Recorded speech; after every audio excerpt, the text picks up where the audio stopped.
What's on, ladies and gentlemen? My name's Ross, I like games, and today, man, we are getting into reveals for EX2 Digital Hazard pretty gosh darn quickly. We have just finished going through all the new cards from BT8, new hero. We have just finished that reveal cycle, and we are already deep into EX2. Now, to be fair, EX2 is actually releasing at the end of next month.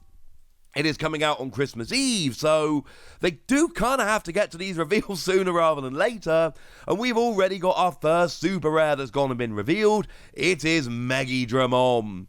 Or is it Chaos Gallantmon?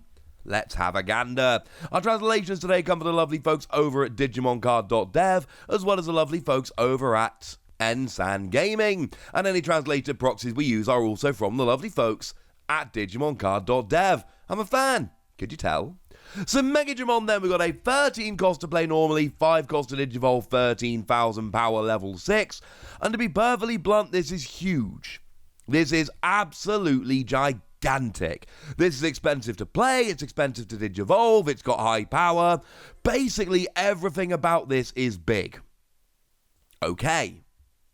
The thing is, it's kind of worth it. And again, right, we all know how this goes by now. Generally speaking, they start off revealing the best and most exciting cards in the set. So this is the first super rare reveal from EX2. It is a gigantic card.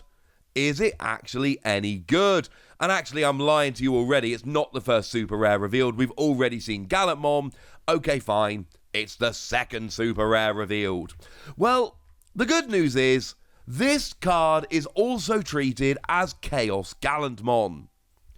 And that's actually really important. Because all we've really had revealed from the set so far, outside of a couple small outliers, is the Gallantmon line.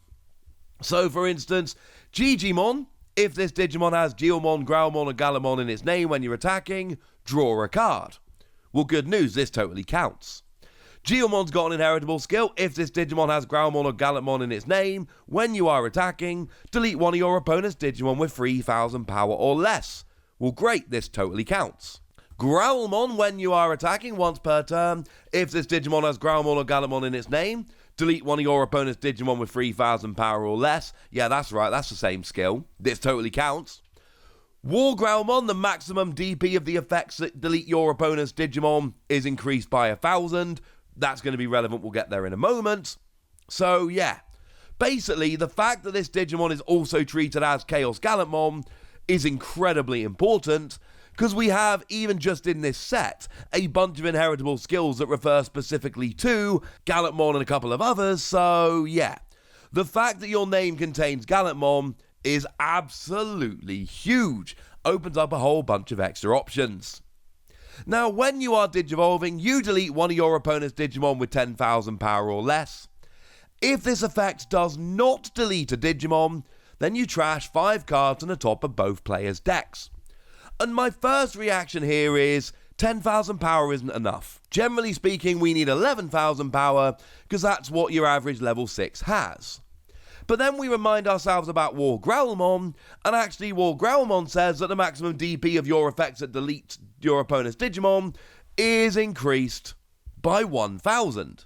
So now all of a sudden, actually, you're completely golden, because now you are getting 11,000 power Digimon, except that's not actually the whole story.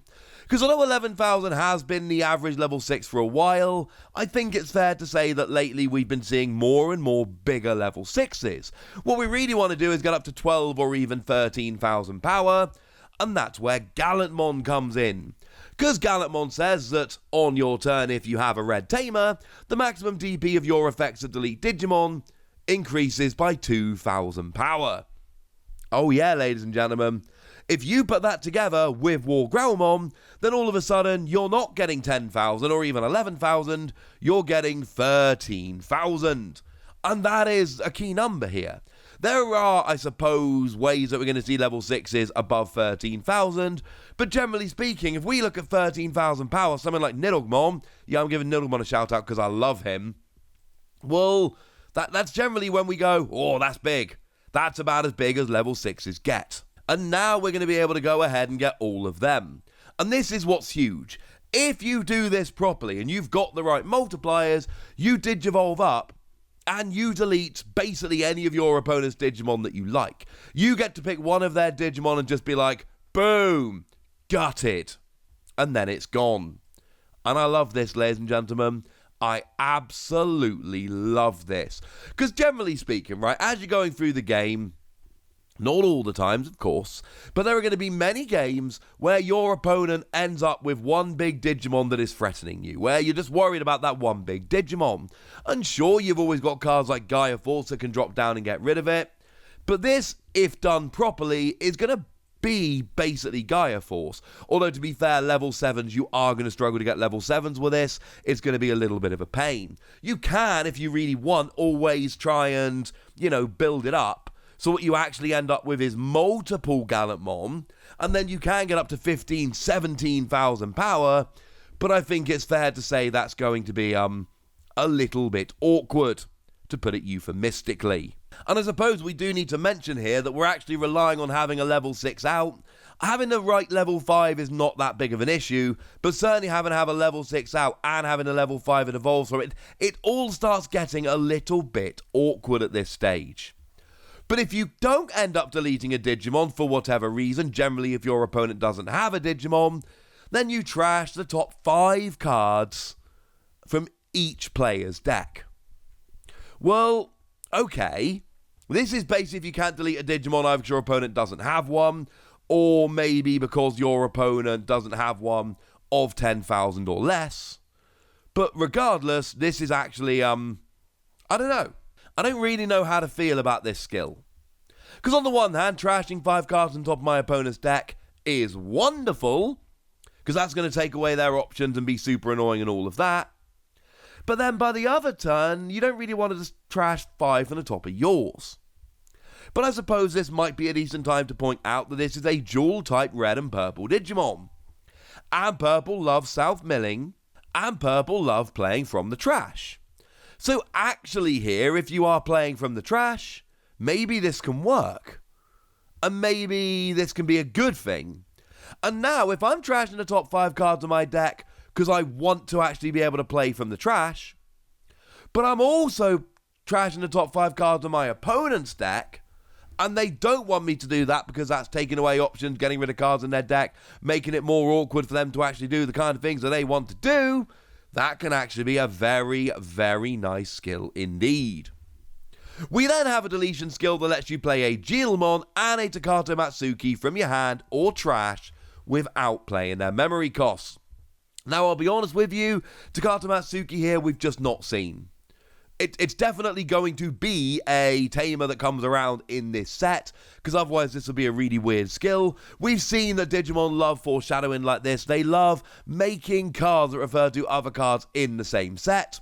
So it's going to happen, right? We're going to get a Takato Matsuki.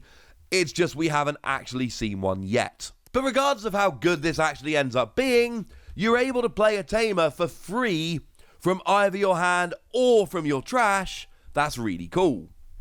You also get to play your Guilmon. Now, the new one is really cool because you've got a play skill that lets you reveal the top 4 cards of your deck and add a Growlmon or Gallantmon and a Takato Matsuki to your hand. So essentially, you play this for free and then you get the awesome play skill coming in as well. That is actually a really nice combo. Plus, you got this great new tamer, and the tamer might even have a play skill. We have absolutely no way of knowing, but it is something fun to think about. Of course, this is not the first Guilmon we've ever seen, but it is the only one that's actually got a good play skill. We've got some others, and they're cool, but it's not perfect. I mean, we could talk about the one from Starter Deck 7, when an opponent's Digimon is deleted, you draw a card. That one's not bad. Or to carry on the theme, how about the promo, that when you are attacking, you draw a card? That's quite cool. But I do think if you're playing this kind of line, you want the one from EX2. I think that is going to be the one that ends up being your favourite, the one that you have the most faith in. But it is kind of fun to know that we've actually got a few of these. We do have a few options, so if you do want to play around, we got some options. Overall here, we got a gigantic Digimon that opens up a bunch of options that should be able to delete your opponent's best Digimon when it evolves up, and then when it goes away, just gets 2 cards played for free. Evolve up, get rid of a card, be big and be able to attack, go away and play 2 cards for free. I mean, from start to finish, that seems like a pretty good Digimon. But I want to know what you think. So let me know in the comment section, would ya? Go nuts! Be nice! And then make sure you like this video, subscribe to this channel, follow me on Twitter at TheWasi. That's where we talk Digimon and a whole bunch of other card games. And do please consider checking out patreon.com/PTCGradio, where you can support the channel, get some bonus podcasts and all kinds of fun things. But by far the most important thing as always, look after yourselves till next time, would ya? Thank you very much for watching. My name's Ross, and you've been watching Wasi Plays.